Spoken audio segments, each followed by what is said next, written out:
Coronary arteries उन artery को बोला जाता है जो कि हार्ट को ब्लड सप्लाई करते हैं। अब हार्ट की ब्लड सप्लाई करने वाली ये कोरोनरी आर्टरीज निकलती हैं इस एओर्टा से। एओर्टा से दो आर्टरीज निकलती हैं, दो कोरोनरी आर्टरीज, एक राइट साइड और एक लेफ्ट साइड। अब इस एओर्टा को हटा देते हैं और कोरोनरी आर्टरीज पे फोकस करते हैं। ये जो राइट साइड की कोरोनरी आर्टरी निकली, ये नीचे ऐसे डिसेंड करके आती है राइट वेंट्रिकल के ऊपर, और फिर ये कुछ ऐसा रूट ले लेती है और ये हार्ट में नीचे की तरफ ट्रैवल करती है। अच्छा, अब ये जो लेफ्ट साइड की आर्टरी है, ये दो पार्ट में डिवाइड कर जाती है। एक तो इंटरवेंट्रिकुलर सेप्टम, जो कि लेफ्ट वेंट्रिकल और ये राइट वेंट्रिकल को सेपरेट करने वाला ये जो सेप्टम है, इसके पैरेलल, इसके ग्रूव के अंदर ही मूव करती है।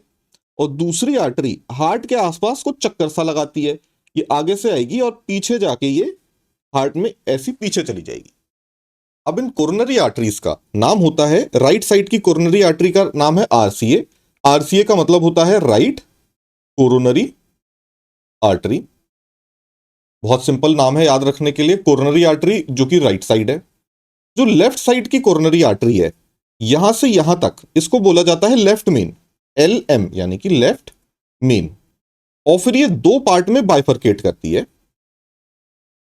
इसको बोला जाता है लेफ्ट एंटीरियर डिसेंडिंग, LAD। ये लेफ्ट साइड है, आगे की तरफ नीचे जा रही है तो लेफ्ट एंटीरियरली है, और नीचे जा रही है मतलब डिसेंडिंग है। और दूसरी होती है LCX, ये वाली LCX। ये L का मतलब तो यहां पे लेफ्ट ही है, CX मतलब सर्कमफ्लेक्स। जैसे सर्कल का सर्कमफ्रेंस होता है, सर्कमफ्रेंस यानी कि ऐसे चक्कर सा जो पूरी लेंथ होती है, ऐसे ये चक्कर सा लगा रही है हार्ट के आसपास, इसको बोलेंगे सर्कमफ्लेक्स। ये हो गई कोरोनरी आर्टरीज, तीन मेन कोरोनरी आर्टरीज, एक राइट साइड की और दो लेफ्ट साइड की।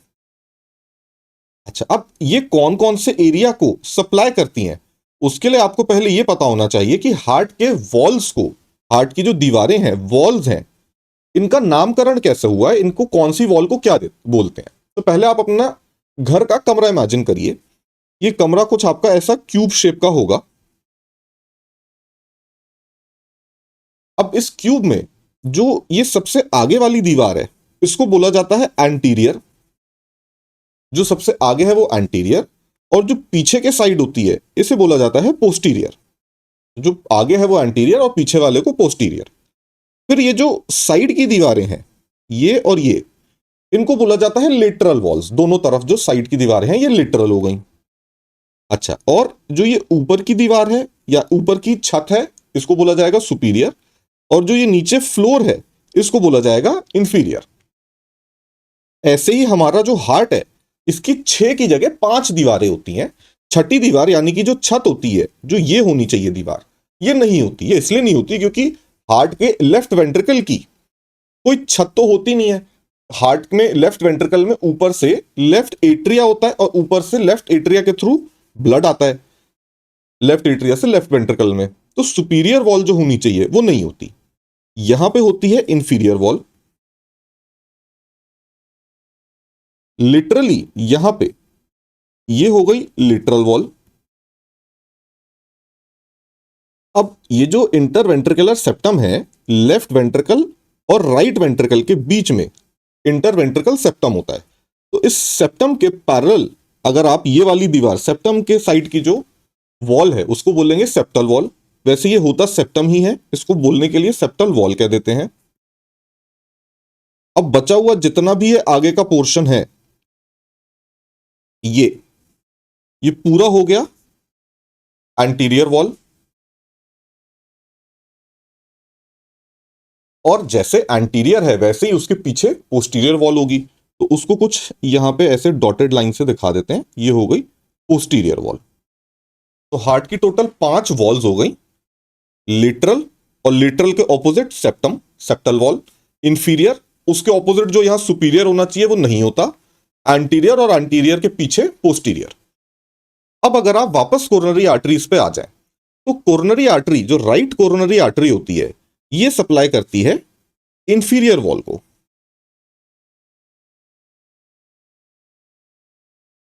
तो right coronary artery inferior wall को सप्लाई कर देगी। अब ये जो लेफ्ट सर्कमफ्लेक्स है ये हमें दिख रहा है लेटरल वॉल की तरफ आ रही है यहां पे, और घूम के ये पीछे भी जा रही है यानी कि पोस्टीरियरली जा रही है। तो इसका ब्लड सप्लाई होता है, लेफ्ट सर्कमफ्लेक्स सप्लाई करती है लेटरल वॉल को और साथ ही साथ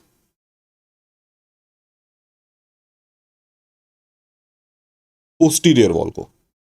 अब जो एक बची आर्टरी एलईडी, अब ये जो एलईडी आर्टरी है ये तो हमें दिख ही रही है आगे की तरफ है, तो ये एंटीरियर वॉल को ब्लड सप्लाई कर देती है।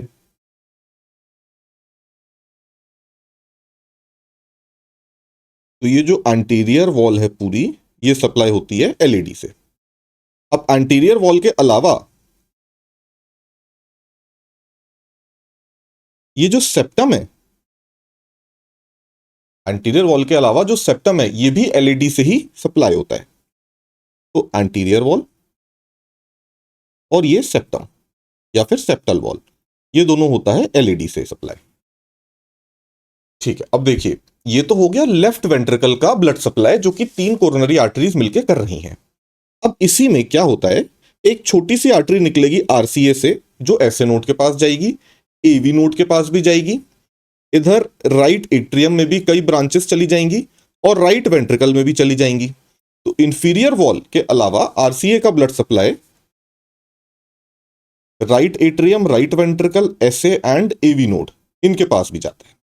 और ये जो एलसीएक्स है इसकी एक ब्रांच निकल के चली जाएगी लेफ्ट एट्रियम में। तो लेफ्ट एट्रियम में ये जो लेफ्ट सर्कमफ्लेक्स है ये पोस्टीरियर और लेटरल वॉल के साथ साथ लेफ्ट एट्रियम को भी ब्लड सप्लाई करती है। तो ये हो गया हमारे हार्ट का कौन सा वॉल कौन सी आर्टरी से सप्लाई होता है। अब अगर आप ईसीजी देखेंगे तो ईसीजी देख के ही आप बता सकते हैं कि कौन सी वॉल अफेक्टेड है। वो कैसे बताएंगे ये मैं आपको बता देता हूं। देखिए ये जो 2-3 और एवीएफ होता है,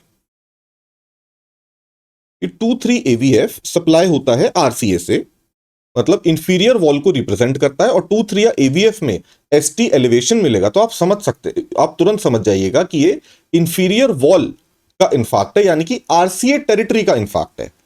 तो 2-3 और एवीएफ ये तीनों होते हैं आरसीए से सप्लाई, और आरसीए सप्लाई करता है इंफीरियर वॉल को। बिल्कुल ऐसे ही अगर V1 से V4 ये वाला पोर्शन, मतलब ईसीजी में अगर आप V1, V2, V3 या V4 इन चारों में से किसी भी लीड में एसटी एलिवेशन देखेंगे V3 और V4 तो आप तुरंत समझ जाएंगे कि ये LAD जो लेफ्ट एंटीरियर डिसेंडिंग है यानी कि एंटीरियर, वापस यहां जाते हैं, ये जो सेप्टल और एंटीरियर, सेप्टम और एंटीरियर जो वॉल है हार्ट की उसमें ब्लड सप्लाई कॉम्प्रोमाइज हुआ है हार्ट अटैक की वजह से। और अब ये जो बची हुई ईसीजी है यानी कि ये 1 AVL, V5 और V6